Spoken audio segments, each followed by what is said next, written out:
I had the great pleasure of speaking at the Design Thinking Conference in Accra, Ghana, again for the third time, except now through Zoom. And it made me realize something. And obviously, as we all know, Zoom does not replace, physical contact, being in the same room with a person and being able to shake their hands and give them a hug. It doesn't replace that, and I missed that. I missed it when I was speaking at the Ghana Design Thinking Conference. I wanted to be there with my friends, and wanted to be in Ghana, and with all the lights and the smell and the noise and. However, I realized something else. Because of technology and because of this pandemic, we are able to organize on a global scale in an unprecedented way. So let me explain. As a speaker, so I spoke at conferences before using video conferencing technology. We used to kind of do Skype. Remember, I don't know what happened to Skype. I'm still Skyping every now and then, but Skype was the thing. You wouldn't say I would, you'd say I'll Skype you, or now I'm Zooming you. Anyway, point is, I've been using the technology before to do keynotes, but then people at the conference would be in a room and they would see me at a screen, and I'd be totally disconnected from them, and their experience was completely different than mine, and that felt really weird. I don't like doing that. But now, because everyone's behind the screen, everyone's sort of sitting somewhere with a computer watching the same screen, and it's more accepted because of necessity. It is better. I can deal with this. People can ask questions. I mean, something's happening because of that, because of the ease of it. And last two times I was in Accra at the conference, there were people in the at the conference from Nigeria, and maybe, and obviously Ghana, and some countries in mostly West Africa. But now there were people in the audience from the UK and from everywhere, from South Africa, from everywhere, from far away. They were able to just go. And so my design thinking conference, we're going to be running that in March next year, is basically competing with every conference because it's all online. It's all on the same screen. Anyway, it's not new. You know this. We all know this, except that my mind is going, it's kind of is wondering, what is this going to do? Because it's going to do something. We can organize on an unprecedented scale in a way that we could never do before, or at least it was totally not acceptable. And if you have the gear and if you have the access to internet, of course, that's what you need. There's a possibility of organizing yourselves, creating communities, creating movements in a way that was never been possible. And it's just start. It's just the beginning, right? So this is just we're going to look back at this, in what, 4 years time, 5 years time, and think, whoa, that was the start of something amazing.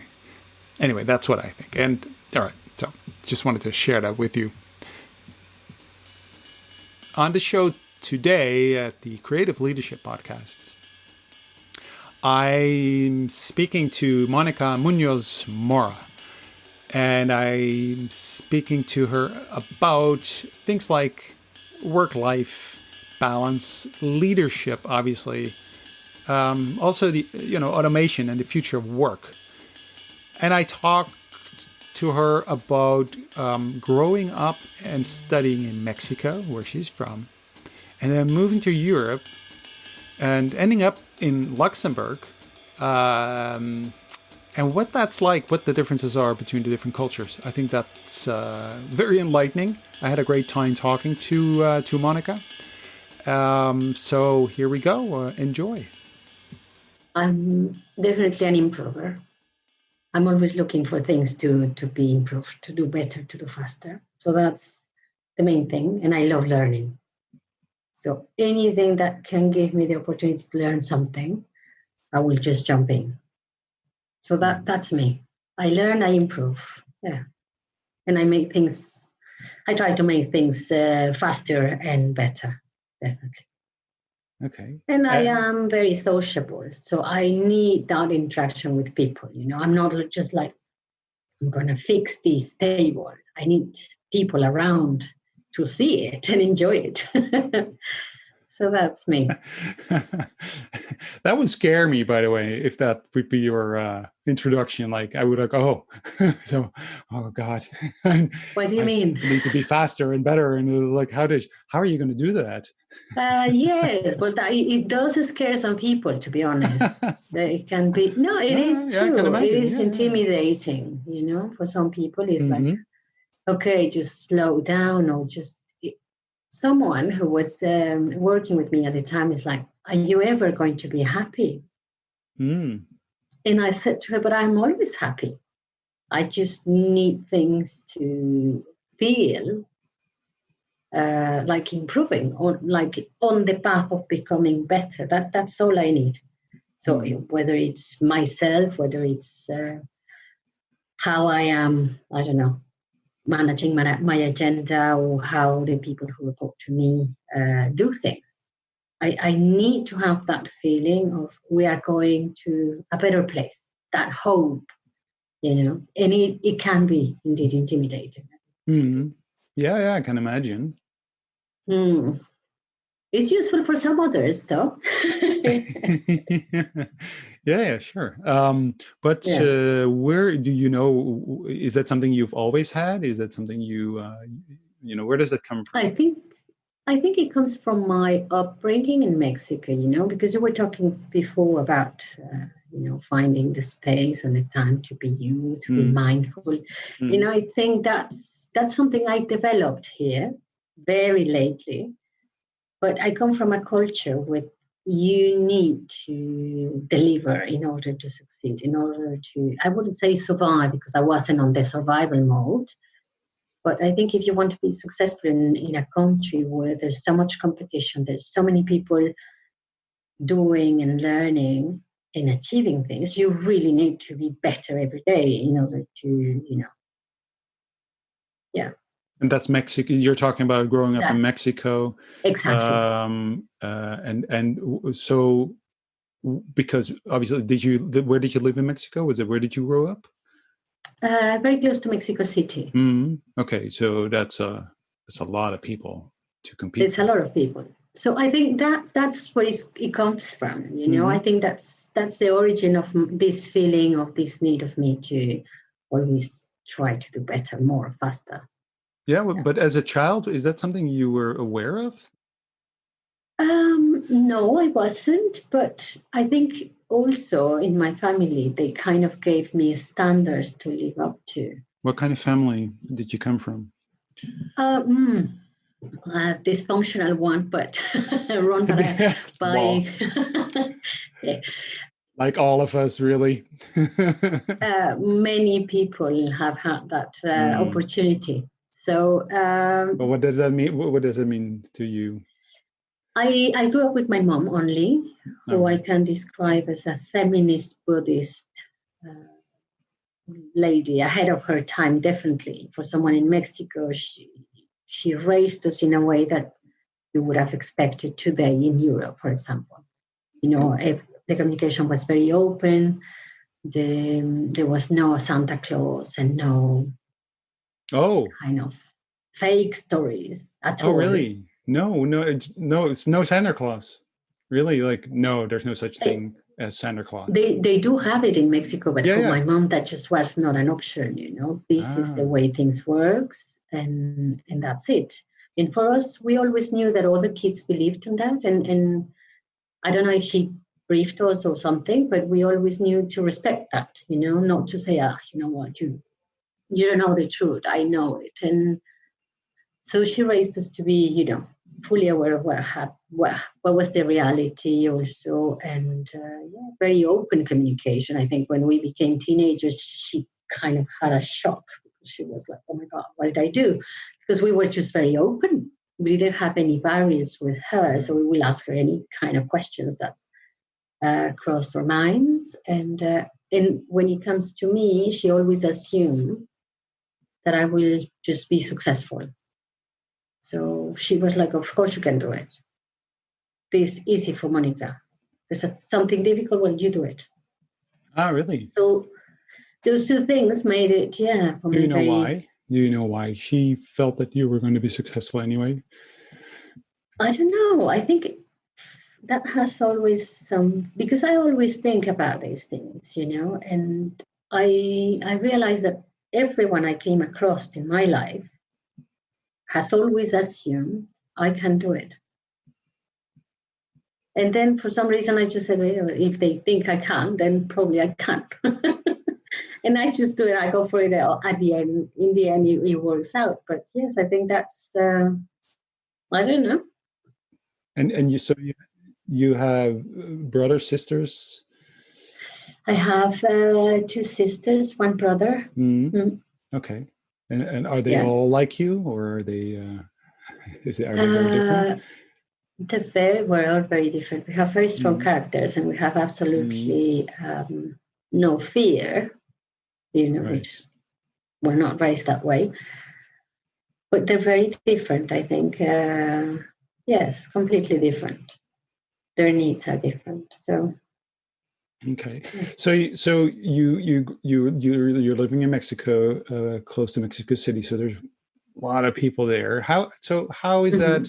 Because I'm curious about how, because the way you grew up, you describe it as more, almost like more European in a way. Although yes. my parents, I mean, never, they always lied to me about, well, Santa Claus, the Dutch version of Santa Claus, at least. So I mean, they weren't that honest, and I also lied to my kids about that, which I felt really difficult and really weird.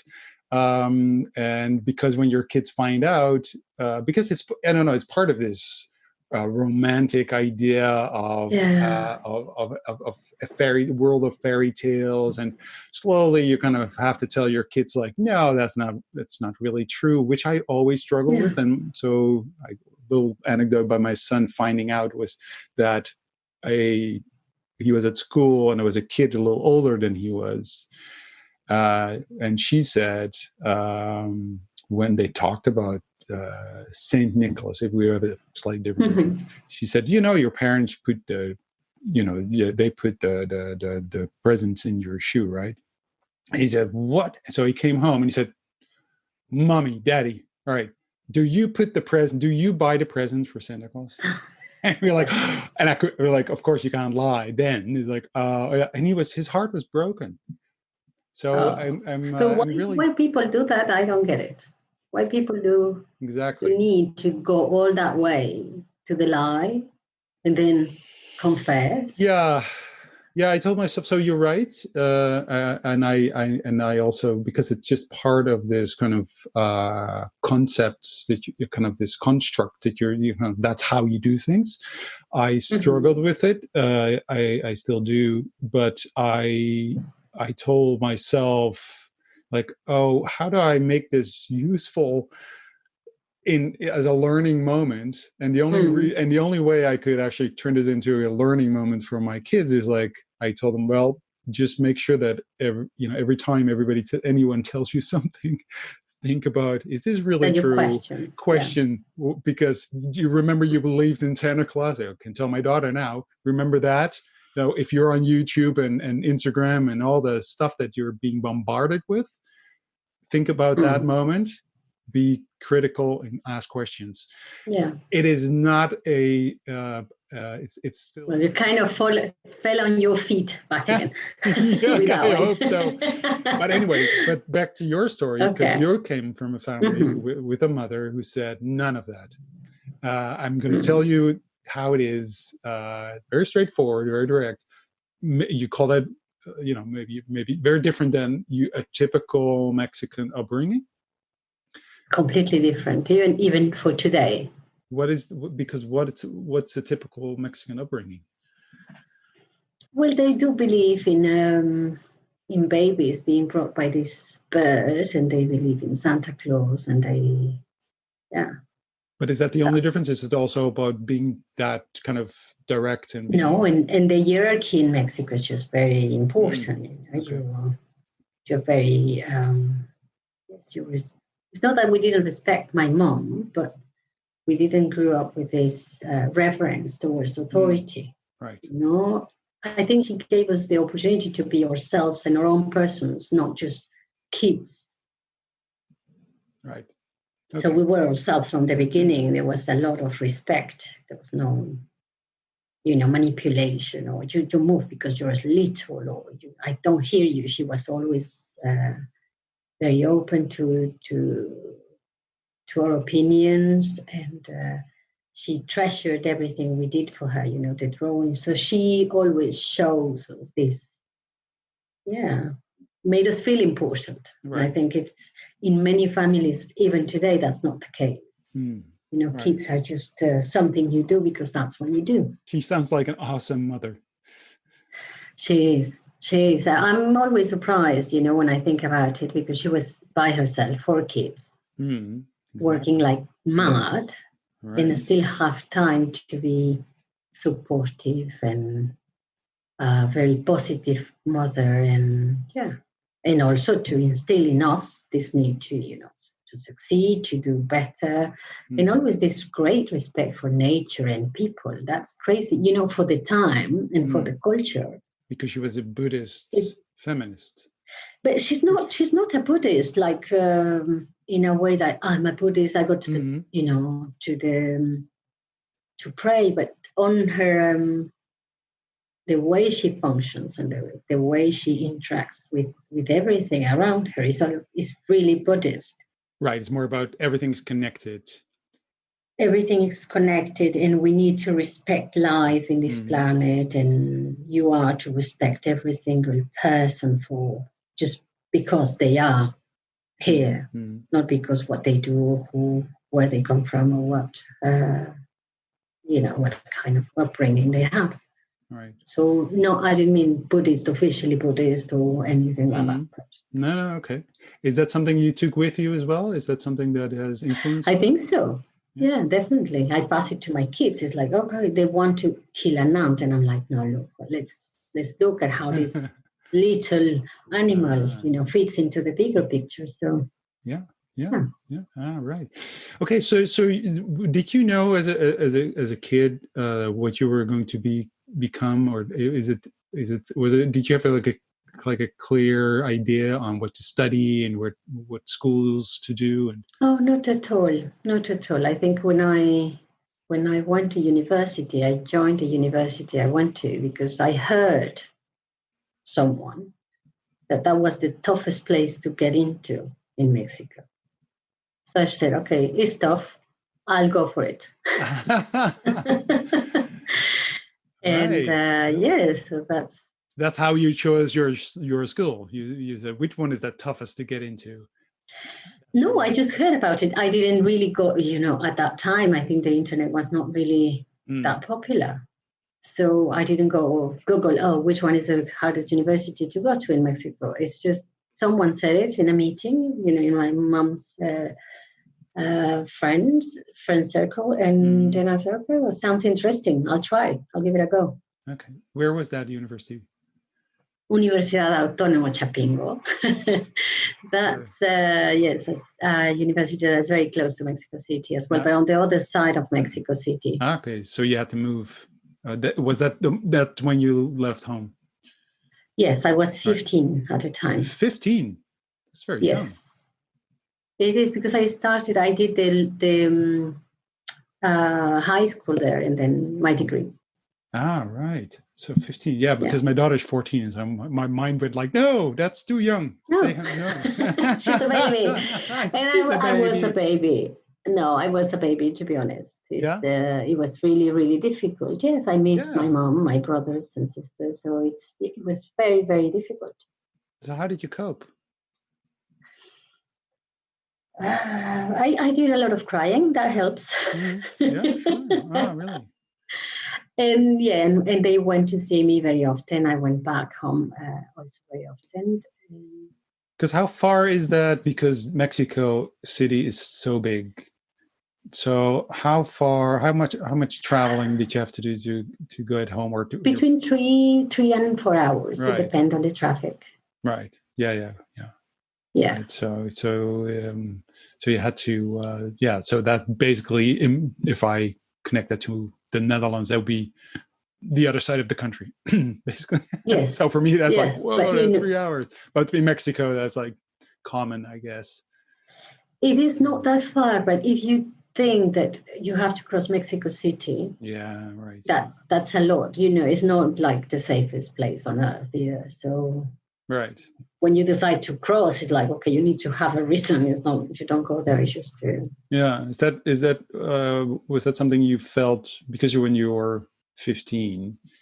Did you feel that unsafety or did you? No, I didn't. And I think when you live in Mexico, it's not something that you're always afraid of. You get used to many things, but it's a massive city. So it's not, if you travel from the north of the Netherlands to the south, you will probably take the train. Yeah, right? That will be a pretty easy journey. If you have to cross Mexico City, that means if you're not driving, which I didn't at 15, I will take a bus to take me to the metro station, then take the metro, change lines, take another bus to get to school. So that's a big journey. I mean, 3 hours, 4 hours in public transport is just, Right. Not that easy, but anyway, I mean, my brother and sister used to visit me there, and they would travel by themselves. Right. And they were younger than me, so. Are you the oldest from the batch? Yes, I have a half sister who's older than me. Okay, from the batch. Yeah. Okay. My mom did kids in 2 batches, so yes. So no, I didn't know what I was going to do, and then when I got there, I managed to get into this school, and then I realized it was an agriculture school. You didn't know that? No. You were like, no, because my mom always had this, also this approach of, okay, I will give you the freedom. If you need me, I'm here, but do your thing.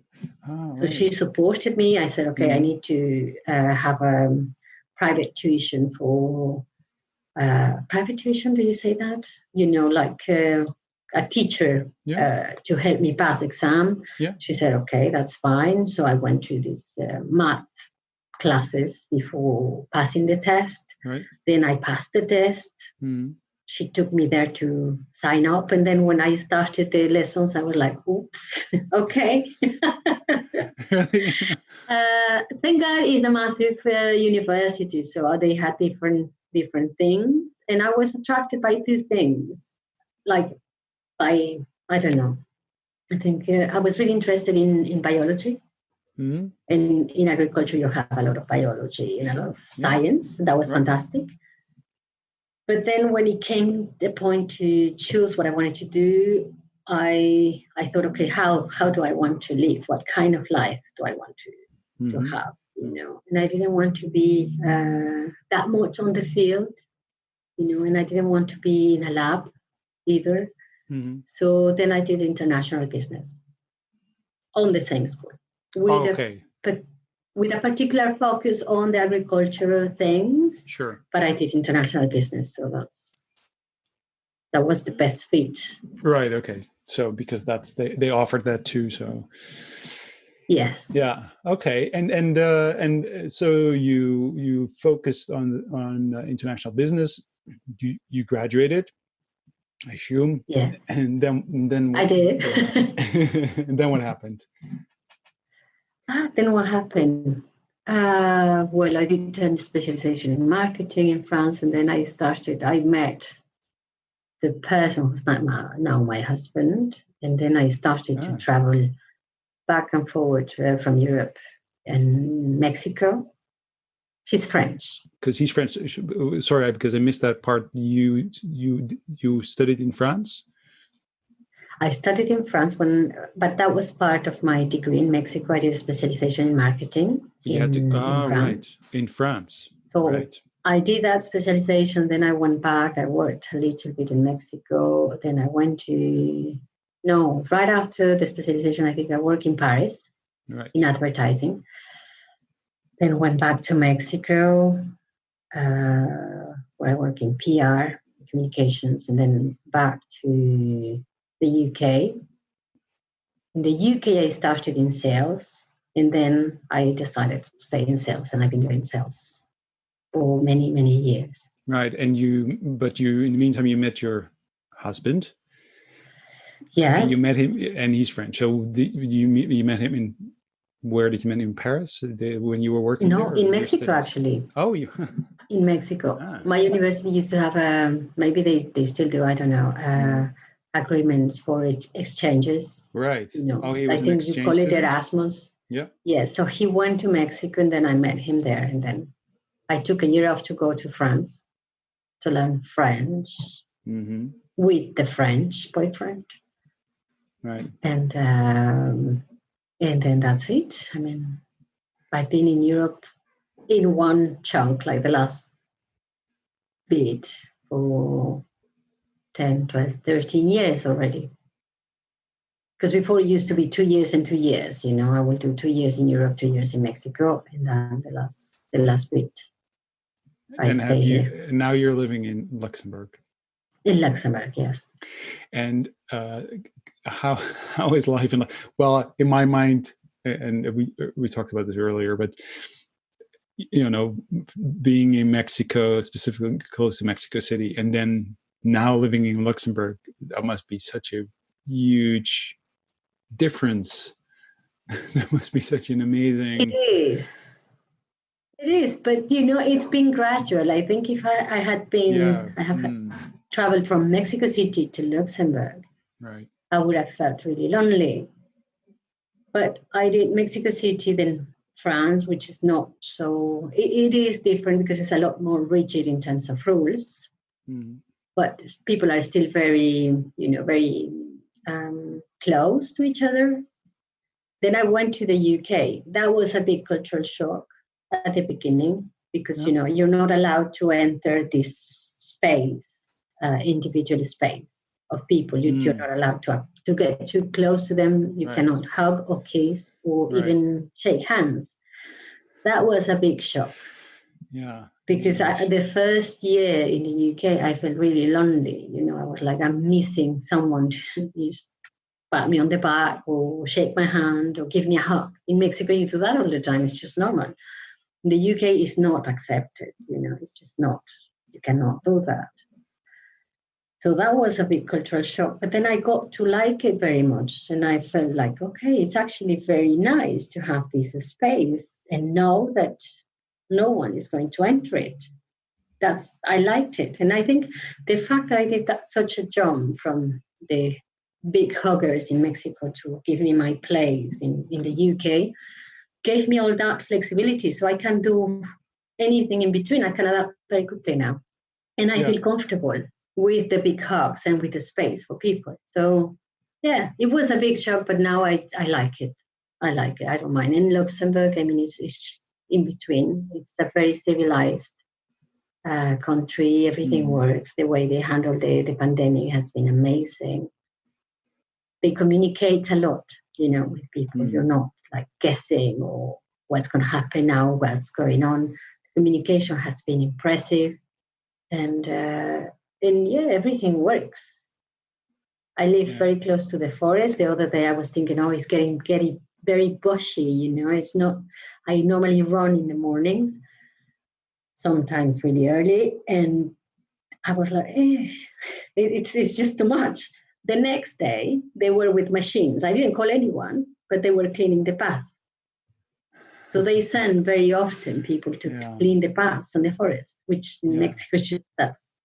That would never happen. In many countries in Europe also, you go and the path is what is being done by other people. But in Luxembourg, it works very well. It's good. It's good. Yeah, so it's not such a shock. No, actually, it sounds like a country that you feel very comfortable. They're very clear on things. You know what's going to happen. It's almost like your mother. So they're very very straightforward. This is very open, very transparent. Very transparent. So yes, I really like it. Is your mother? I mean, she's still alive, right?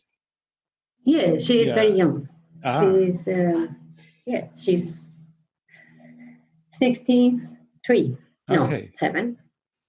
So I don't remember how much I know. 63. So she became a mother very young. Then as and well. I'm not the first.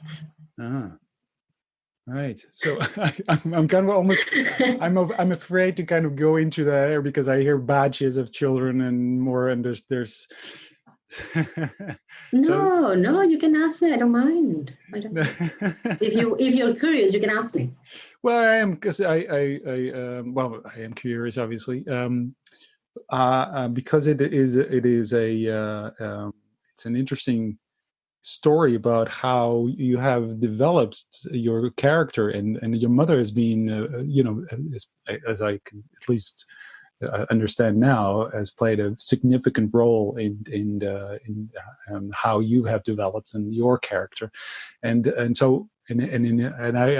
we'll go into that later. But I'm really curious to see how that then has shaped your personality as a leader, or your vision on things, and how you've developed as a professional.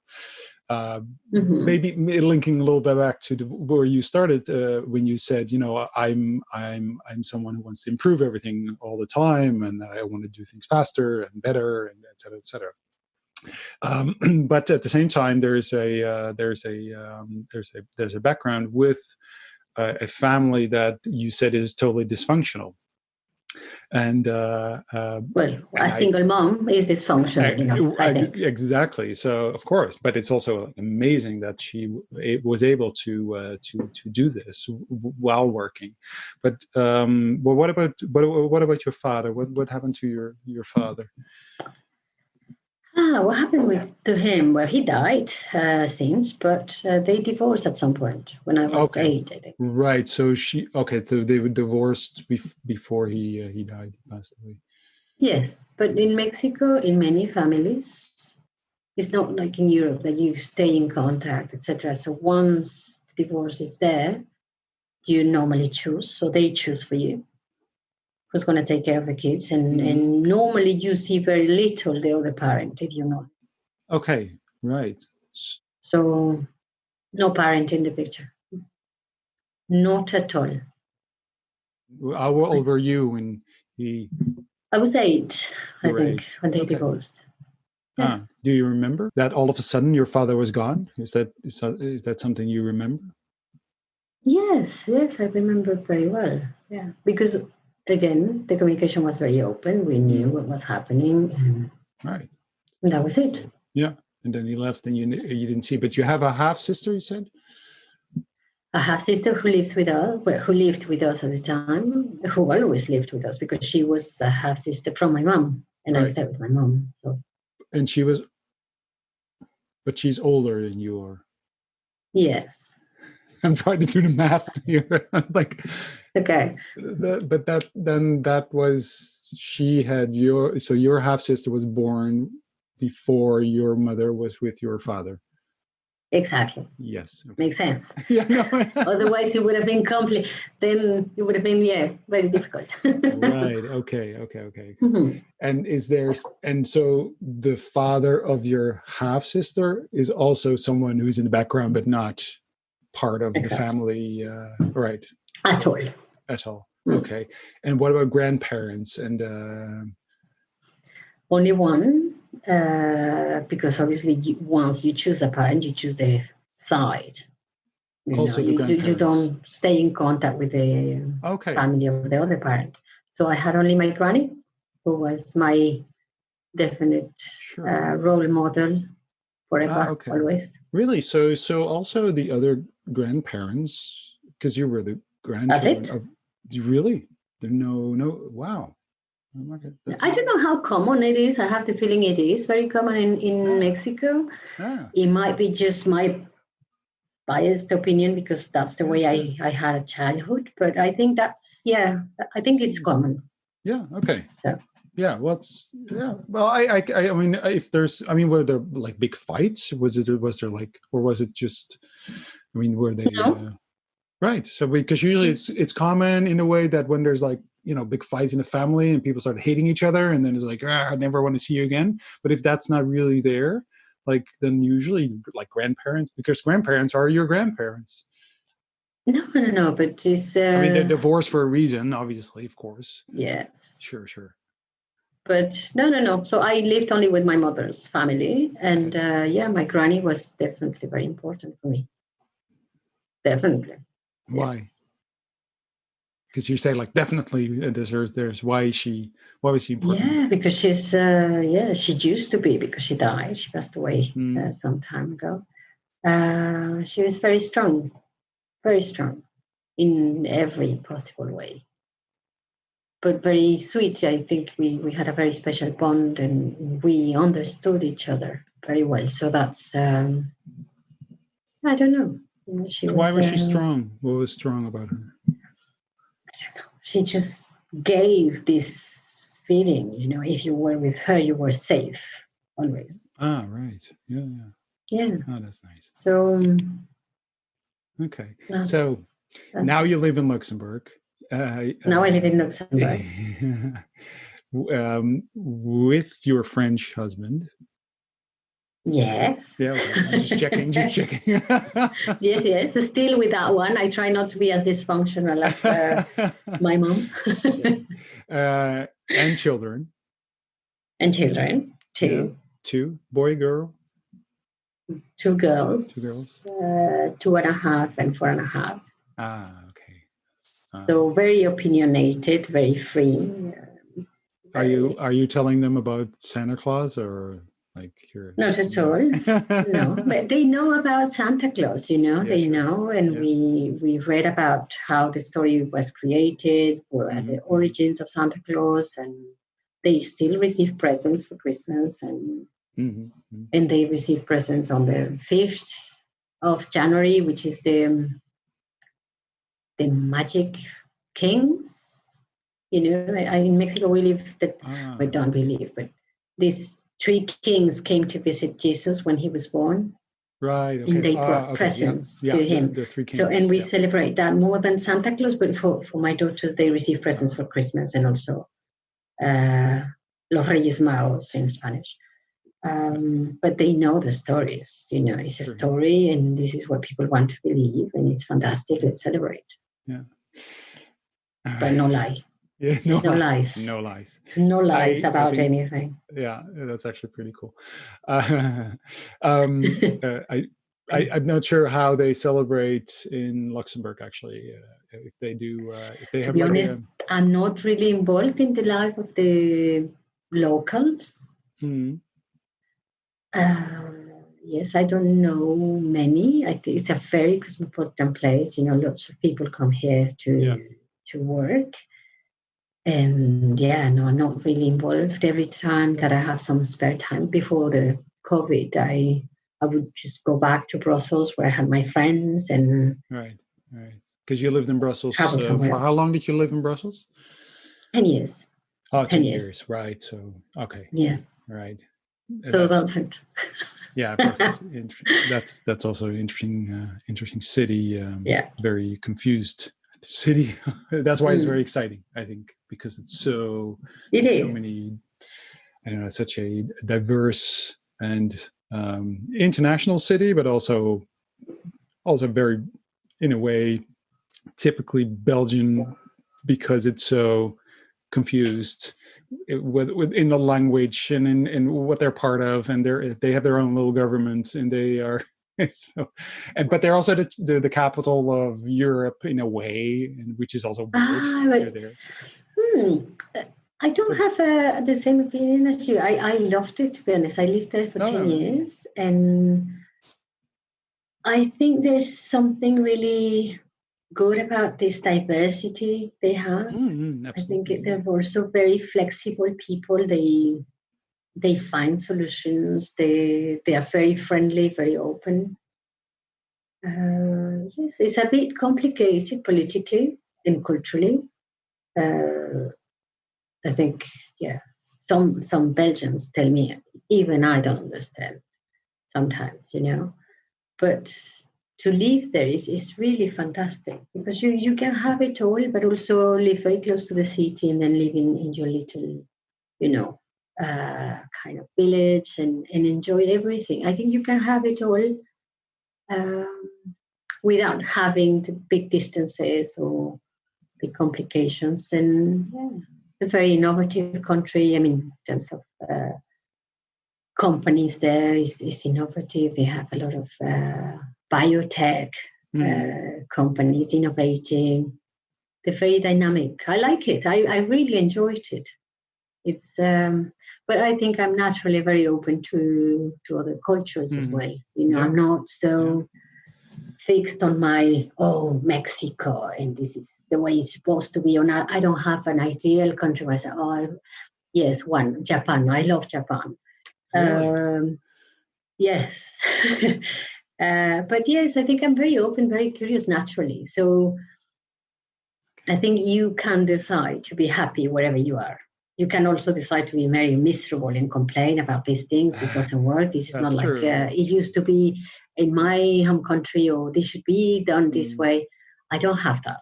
No. I don't have it. At some point, I think in my life, I said, okay, I'm going to be happy in whatever country I'm going to decide to go. Okay. Because you can make that choice. You can choose. You can say, well, I can complain. And everyone can. Sure. Okay. Yeah. Get that. Yeah. I think so. I think you can. Yeah, I guess so. It's not. I mean, I'm not sure if it's that straightforward. I think it should be part of your character that you are. That's because you're very strong, and I think it's probably something in your family. if I hear you right, you come from a family with people who are very strong and very have strong characters. You can say, I'm just going to be happy.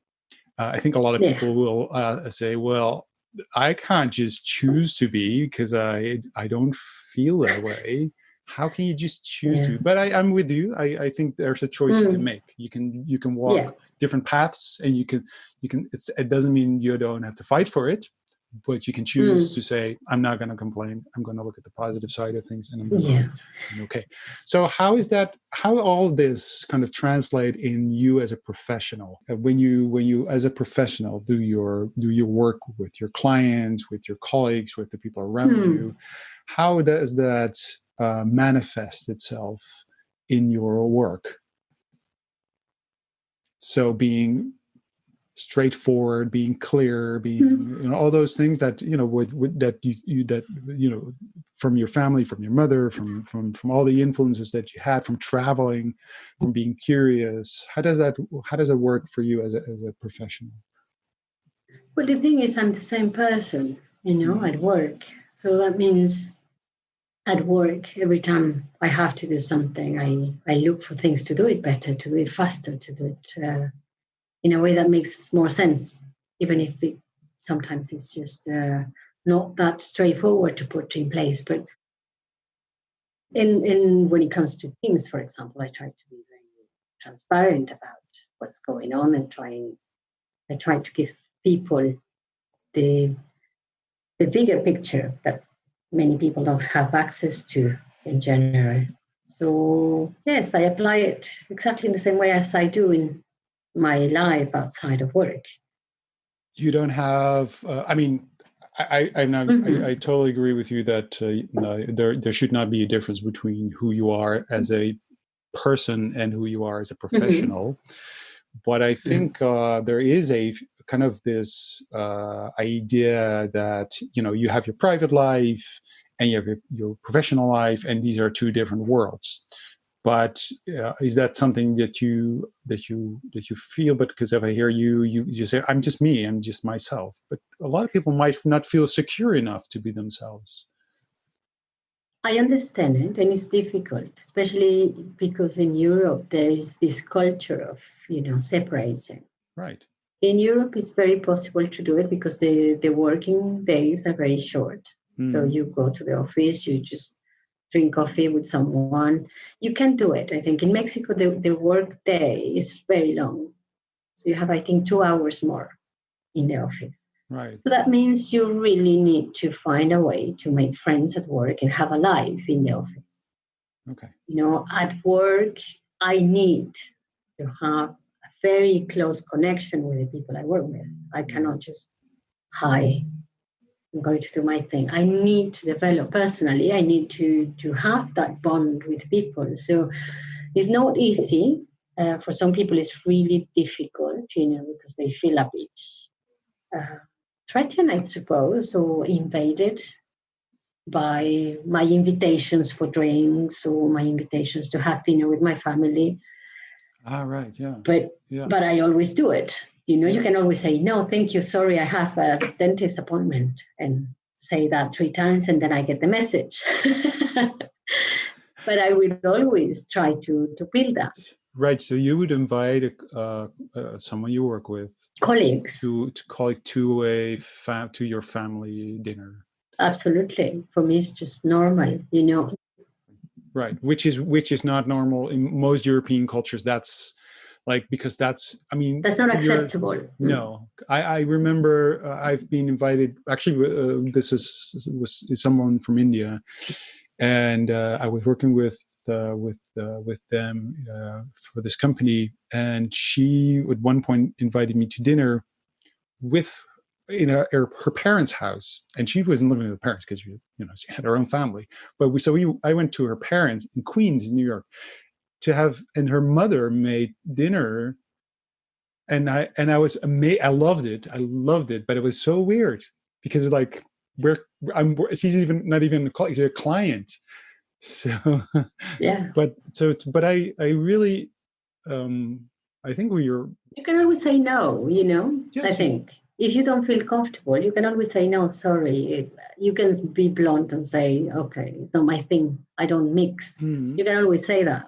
Yeah, but you can always invent that you have, you don't feel well, or that you don't feel sick, or whatever. I think you're asking people, if you do that, and they might feel that they need to invest a lot in a relationship that and they don't know, maybe they don't know if that's proper, or if that's something they should be doing, or what does that mean? Because I think a lot of people will find that confusing, specifically, in European cultures like UK. Definitely, they do. It's not like they might. They definitely do. I just propose it. I just go for it, and if I just right. Because for me, it's not like an act of bravery. For me, it's just a human thing. These people are the people I see more time than I see anyone else in my life. So for me, it's just normal that I want to get to know them, and I want to understand them better. And and I want them to know me better. Okay. For me, that's.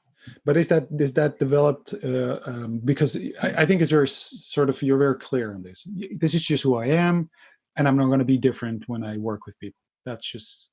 I adapt. I mean, I can adapt in certain things, but when it comes to inviting people for dinner, for me, that's just, I will not stop doing it unless I'm in a country where there's definitely not, I'm probably in Japan, I will take them for drinks, and then we will drink until the night is over. But I don't consider the European culture to be so different from the Mexican one. And to be honest, I have developed very, very good relationships with my colleagues in Europe. In the UK,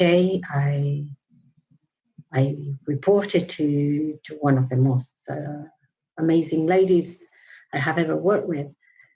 And we developed a very nice friendship, and we supported each other through many different things, apart from working together.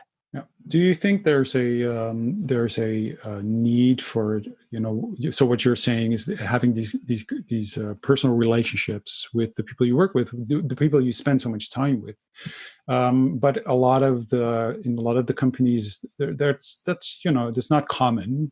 You can actually work in companies where people just say hello, good morning, and then they separate their Yes. private life from their work life. Is that something that you feel that maybe there's a need for better kind of or a less of a separation between your personal and your business life? Is there do you have like a I think that feeling? will make it easier for people, because now I'm learning about emotional intelligence, Mhm. officially learning it. And people talk about these things. For me, it's a natural need to be Mhm. sociable with the people I see every day. But there are so many studies about how much your emotions affect how you take decisions, Mhm. you know, whatever, whoever you are, whatever your position in, no matter what sector, how you feel will determine not whether you do it better or worse, but how you make your decisions. If you are, for example, angry, you will be able to make decisions on numbers. You will be better equipped to take decisions that involve the bigger picture. All right. If you're sad, you cannot do that. You have to focus on other kind of decisions. So it's very, it's business oriented. The course I'm taking is really oriented to business. So it's not just emotional intelligence to be friends with people. It's really how to use your emotions to choose when to focus on certain things and when to say, okay, I feel this way, so I should not be having these performance assessment meeting because I'm not going to be, in the right emotional state to do it. It will be biased, not by the person, but by the way I feel. Mhm. So Mhm. Mhm. in those emotions, some of them they come up at work. They have their origin at work, but most of them they come from your personal life. Mhm. And I think unless people I feel weird to talk about this because before I used to read this. No, you do your work, you finish your task, you do it the best you can, and I don't want to hear anything about I'm not Right. feeling sad. I used to be that kind of person Really? with myself and with other people. You just get Right. it done. Right. You don't feel well, pretend you do and get it done. But it's not sustainable. It is definitely When not did that sustainable. And I happen? think So that's interesting. That when did it kind of for you? When did that change for you? I When did you had start? kids. Yes, I had children, and Yeah. then these people, you want to respect them, you have to Hmm. understand them, and to understand them, you have to learn so many things about how the personality is built and what kind of support they need to really flourish as human beings. And then you realize it's the same for grown-ups actually. Hmm. And when a grown-up is not feeling great and who's struggling to get out of a difficult situation, it's because they didn't have that nurturing when they were little. So I kind of went from learning about my daughters and how to help them, just Hmm. blossom, you say, Hmm.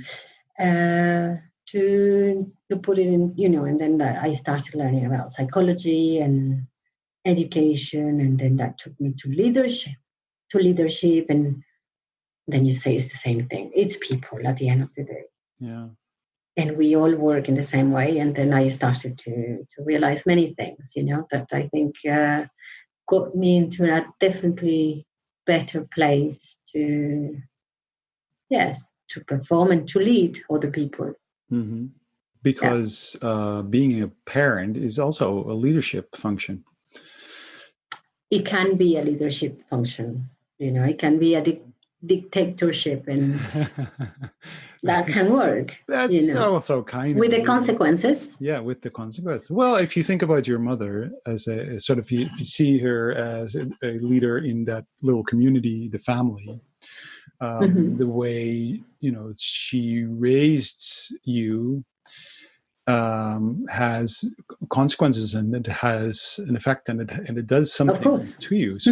So in that sense, it's setting the example. It's showing you options.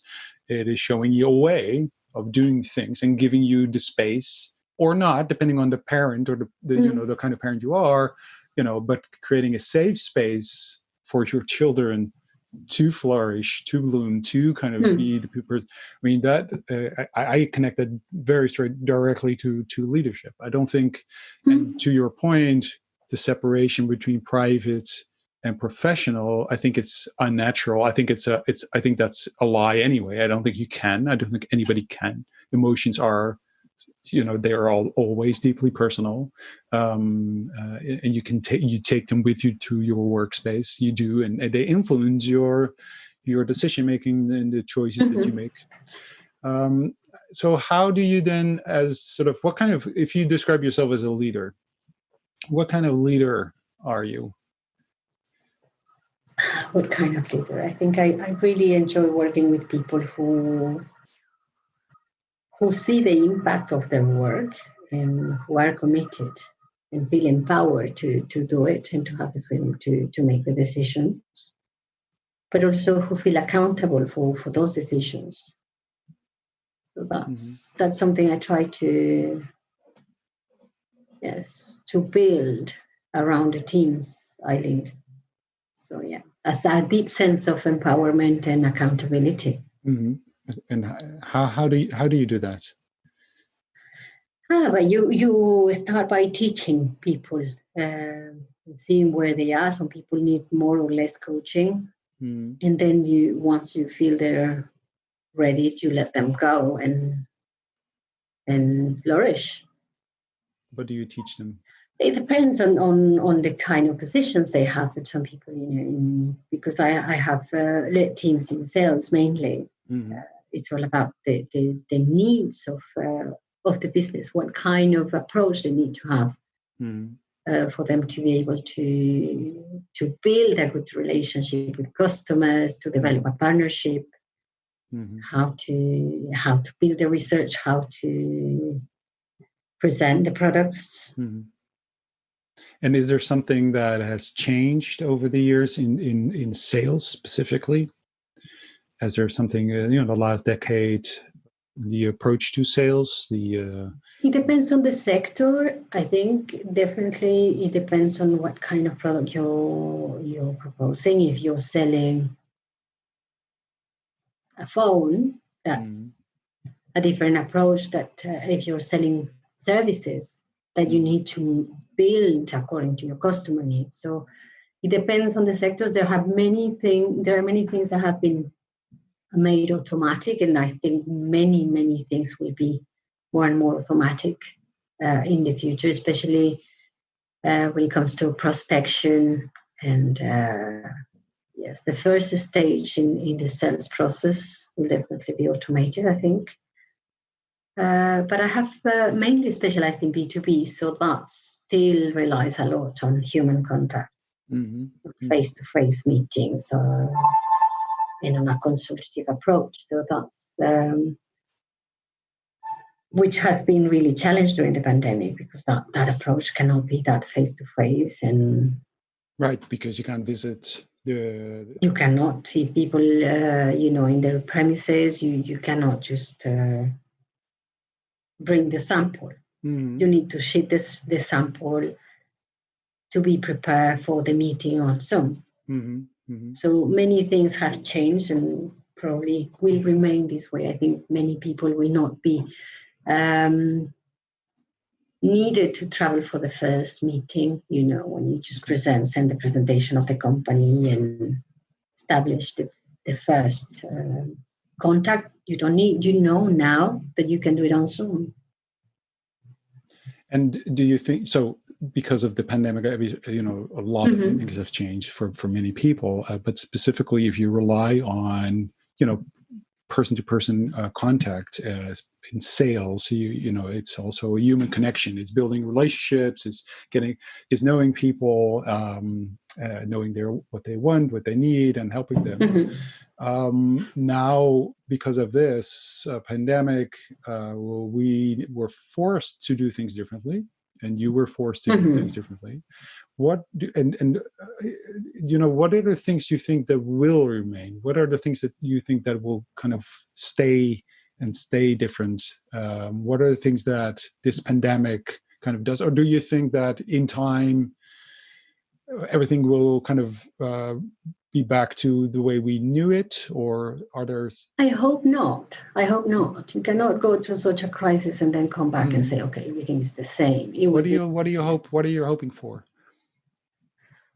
I think not hoping, but things that have definitely changed. The fact that we're less fearful of technology. I'm talking to you, you're sitting in the Netherlands, and I'm here, and I feel like we're having a normal conversation. I don't think there's anything weird about it. Before, I would have just, I'm going to just take the car and see you. I don't fear that interaction anymore.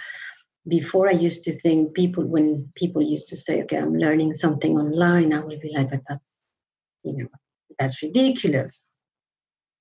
I've been learning a lot during this lockdown, and I think it's fantastic. The system they use now with the virtual courses is amazing. You have the feeling you're really in a classroom. Right. It's more convenient for everyone. I don't need to just organize the whole family's schedule to learn something. Right. Yeah. So I think, and I hope that will remain, because that's it. We saw it's possible. We've seen that it's very convenient. And it will be a pity, to drive 5 hours to the Netherlands to meet you, 5 hours back, when I can just talk to you on Zoom. Yeah. And yes, we cannot go for a drink afterwards, but we had a very good time. I can't come to dinner. Whenever you want. You're more than welcome. Yeah, of course. Yeah, but maybe to that point, that might be because I agree with you that driving 5 hours or any, and I know, and I have interviews with people on the other side of the planet, so it makes it more accessible and faster to kind of connect, and I do miss the human connection a little bit. It is different when you're in the same room. It is different because it is. But it is. I'm learning to kind of also. I think we have to adapt as well to this reality, and I'm also learning to read kind of more body language and because it's slightly different, and especially when there's a group. So on one-on-one, I totally agree. When the group, it's slightly more difficult because if you have everyone in a room, you can read the energy, you can feel the energy, you can read through the room. I miss that as a facilitator, coach. However, what you're saying, these kind of things, and even if it's like 3 or like small groups, it's fast, it's easier. You can do it really quickly. You don't have to rearrange your family schedule, but you can still go, have a drink. Yes. And you can still have dinner together. And that's more specifically about human connection. So like, hey, this is really nice. We had maybe it's a business meeting, maybe it's so I think it doesn't mean we can't go and have dinner. It doesn't mean we don't have an opportunity to have a drink. So I think that won't change. It might even be